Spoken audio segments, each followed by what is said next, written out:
From its nickname, the Mormon State, you could correctly assume that there are a whole lot of Mormons in the state. But what else is Utah famous for? Experts don't agree on Utah's name. Some say it comes from the Spanish nickname for the Ute Native American tribe, Utah. But others say the name could come from the Ute word Utes, which is said to mean the people, or people of the mountains. Utah is nicknamed the Beehive State because the early pioneers considered themselves as hardworking as bees. The name is thought to have been coined by people of the Mormon faith, who came to Utah in 1847 seeking religious freedom.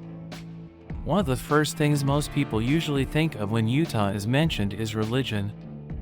And although not everyone who lives in Utah is religious and many of those people fight to break the stereotype, there is something about Utah that feels spectacularly holy. One step into the breathtaking Utah landscape and no matter how non-religious you are, you'll have a hard time denying that this could be heaven. The Beehive State is a wall-to-wall outdoor, rocky adventure. Wall-to-wall canyonlands and arches, ski slopes with the perfect snow, gorgeous waterfalls at Zion National Park, unbeatable mountain biking at Moab, and so much more. And don't forget to look up at nighttime for some stargazing. You'll quickly wonder why Utah has never been named as the 8th wonder of the world. Utah is unlike most other states in the fact that wherever you go, it all feels very much the same.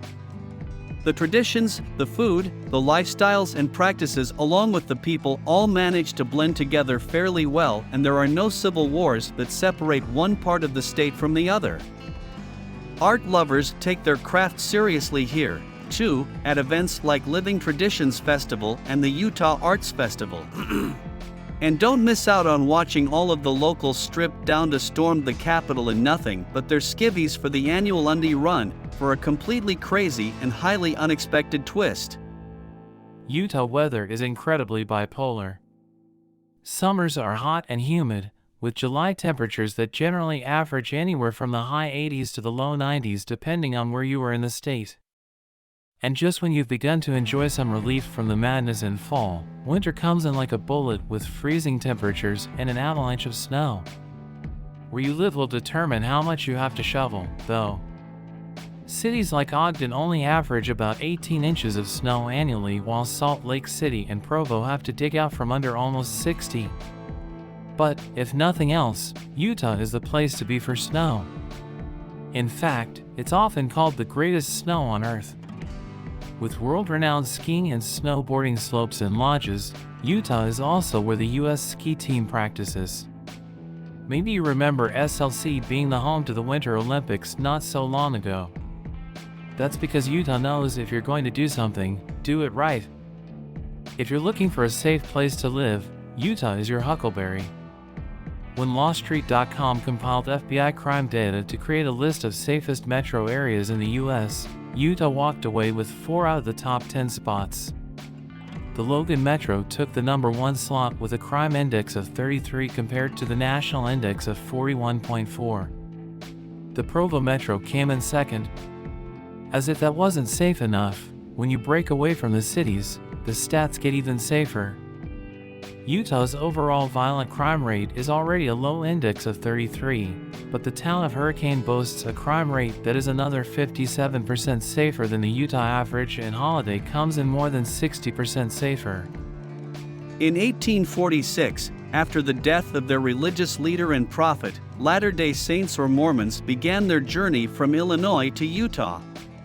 Today, more than 60% of Utah residents are Mormons. This makes Utah the only American state where most of the population belongs to the same church.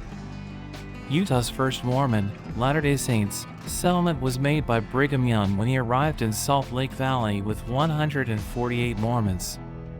On July 24, 1847, when he first saw the Salt Lake Valley, he said, "This is the place." They came to Utah to escape persecution in Illinois. Utah's nickname Beehive State honors its Mormon settlers. The community people wanted the state to enter the Union with the name Deseret, meaning honeybee. However, Congress thought that the name sounded like desert, so the state was named after the native Ute people. The state of Utah has an interesting geography. It features 3 distinct landforms. These include the Rocky Mountains, the Colorado Plateau, and the Basin and Ridge region. It also has some distinguished geographical features such as an enormous saltwater lake and salt flats. It is Utah's unique geographical features that make it of great interest to film and documentary makers. It was found to offer the perfect backdrop to shoot westerns such as The Lone Ranger and Stagecoach. Other films, including The Planet of the Apes and Arabian Nights, were shot here. Archaeologists know that people have lived in the land now called Utah for more than 12,000 years, thanks to a recently discovered Ice Age campsite. There, experts found a spear point used to hunt mammoths, as well as bones from waterfowl that prehistoric people probably cooked. Native American tribes formed over thousands of years, including the Navajo, Goshute, Ute, Paiute, Bannock, and Shoshone. Their descendants still live in the state today. The first Spanish explorers reached the land around 1776. But soon, in 1821, Mexico won its independence from Spain and claimed parts of the area for itself. But that didn't last either. In 1848, the United States won the Mexican-American War, and as part of the Treaty of Guadalupe Hidalgo, Mexico gave up Utah to the United States. In 1896, Utah became the 45th state.